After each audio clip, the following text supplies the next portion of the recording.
Un avión de guerra pintado de rosa suena a broma. Es, a primera vista, el color menos militar que uno puede imaginar, algo que se vería llegar desde kilómetros de distancia. Y sin embargo, durante la Segunda Guerra Mundial, la Royal Air Force pintó de rosa unos cuantos Spitfire a propósito, y no por capricho, sino como una de sus jugadas de camuflaje más astutas. La clave está en el momento y el lugar exactos en que ese rosa dejaba, sencillamente, de verse, porque de eso se trata, de camuflaje. Aunque cueste creerlo, la decisión de pintar de rosa algunos Spitfire fue una decisión táctica, y para entenderla, conviene detenerse un momento en cómo funciona el camuflaje militar.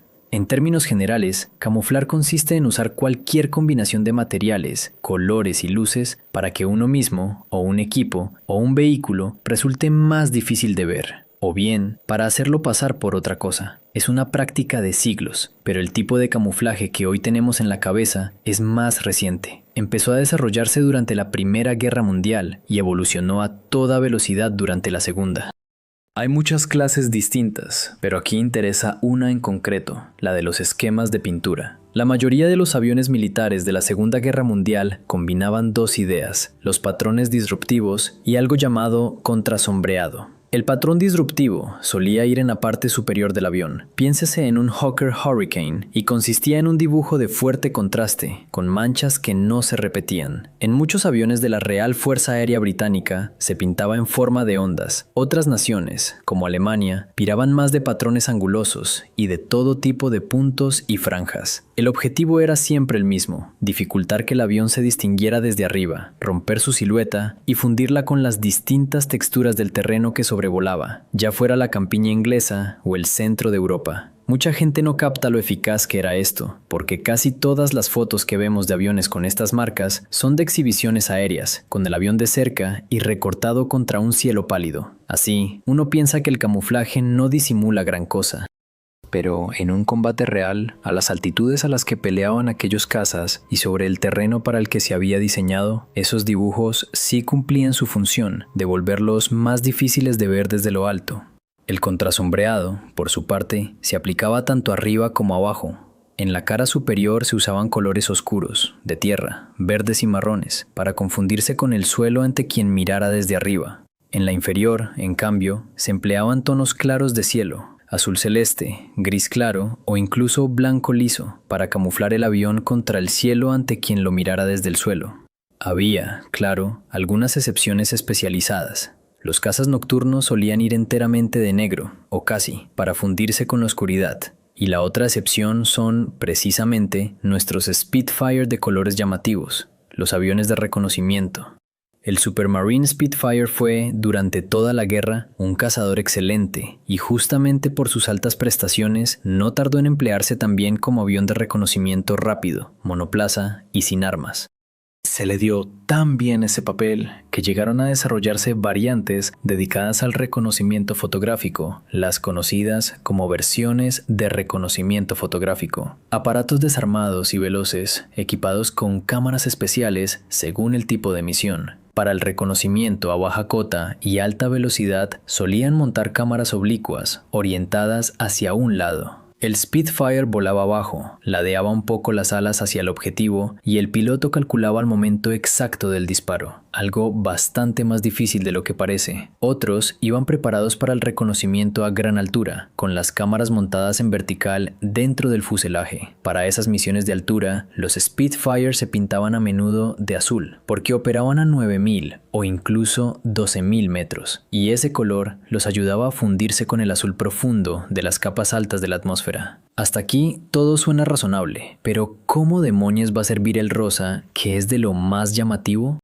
Pues resulta que el rosa funcionaba de maravilla para una misión muy concreta, volada a una altitud concreta, a una hora concreta y con unas condiciones meteorológicas muy concretas. El reconocimiento a altísima velocidad y a muy baja cota sobre posiciones enemigas fuertemente defendidas, una labor tan valiente como temeraria. Al principio de la guerra, las unidades de reconocimiento fotográfico de la Real Fuerza Aérea Británica gozaban de bastante libertad para pintar sus aparatos según lo pidiera cada operación, a diferencia del resto de la Fuerza Aérea, sujeta a esquemas de camuflaje estrictos. Eso permitió experimentar mucho y averiguar qué colores convenían para qué misiones. La meta era hacer el Spitfire lo más difícil de detectar posible, por dos razones. Primero, para que el enemigo no supiera que le estaban fotografiando las posiciones, y segundo, porque un avión desarmado que vuela solo no tiene más defensa que la velocidad y el sigilo, de modo que cuanto menos se lo viera, más posibilidades tenía de volver con vida.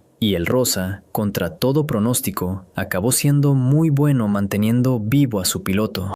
Los Spitfire rosas se preparaban para misiones de reconocimiento a baja cota al amanecer y al atardecer, y el esquema se conocía oficialmente como Rosa Camotint. No era, sin embargo, la primera vez que se usaba algo así. La idea venía de la Marina Real Británica, que había probado un tono parecido con otro nombre, el Rosa Mountbatten. Y si ese nombre resulta familiar, es porque se llamaba así por el propio Lord Mountbatten. En 1940, Mountbatten mandaba una flotilla de destructores en tareas de escolta, cuando, al parecer, observó que en uno de sus convoyes, un barco de la naviera Union Castle se perdía de vista cerca del horizonte antes que los demás, justo en esa peligrosa franja de luz del amanecer o el ocaso. Aquellos buques iban pintados en el característico gris malva y lavanda de la compañía. Mountbatten pensó que sacaría ventaja táctica pintando sus barcos de un color similar, y así lo ordenó. ¿Funcionaba? De forma anecdótica, muchos marineros y oficiales de aquella flotilla estaban convencidos de que sí, y aseguraban que los barcos se esfumaban contra el horizonte al alba y al anochecer.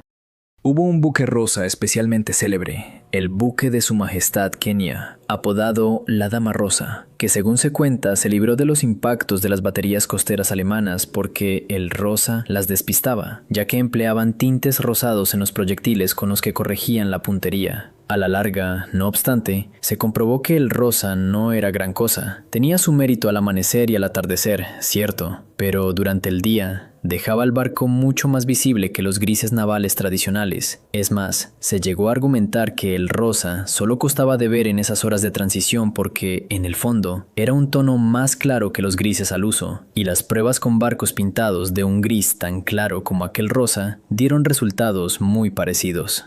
En un buque, además, el problema era de tiempo. Una sola misión podía durar días, semanas o meses, con el barco en el mar a todas horas, y el rosa solo servía de camuflaje durante 2 o 3 de ellas. Con un avión, la cosa cambiaba por completo. Una misión aérea se mide en horas, y si uno la programa para pasar sobre el objetivo justo al amanecer o al atardecer, el rosa se vuelve enormemente eficaz.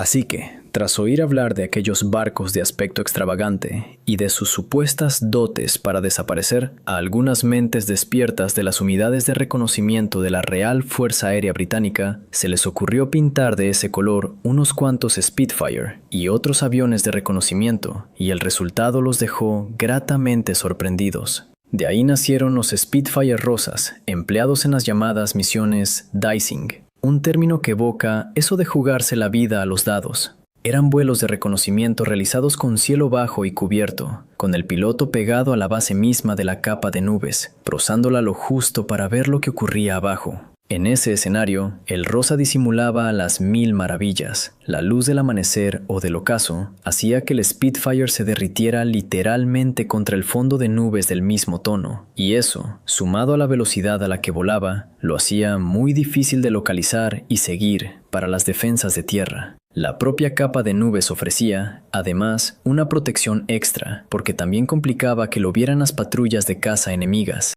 Los Spitfire de reconocimiento que volaban estas misiones acabaron protagonizando algunos de los reconocimientos más peligrosos de toda la guerra. Unos iban de rosa y otros de blanco, según la hora del día. Un caso temprano y notable ocurrió en 1941, cuando un Spitfire de reconocimiento fotográfico, un versiones de reconocimiento fotográfico Mark IX, fotografió a apenas 60 metros de altura la instalación de radar alemana de Bruneval. Las imágenes nítidas que trajo de vuelta fueron decisivas para el éxito de la operación Viking, un golpe de comandos que se lanzaría después contra aquella instalación. Pero el trabajo más importante de estos Spitfire de reconocimiento a baja cota, y en especial de los Rosas, llegó con las misiones previas y posteriores al desembarco de Normandía. En el invierno de 1943 a 1944 se fotografió de forma sistemática toda la costa francesa, y el propio día D, pese al tiempo espantoso, los Spitfire hicieron reconocimientos de objetivos clave a altitudes bajísimas.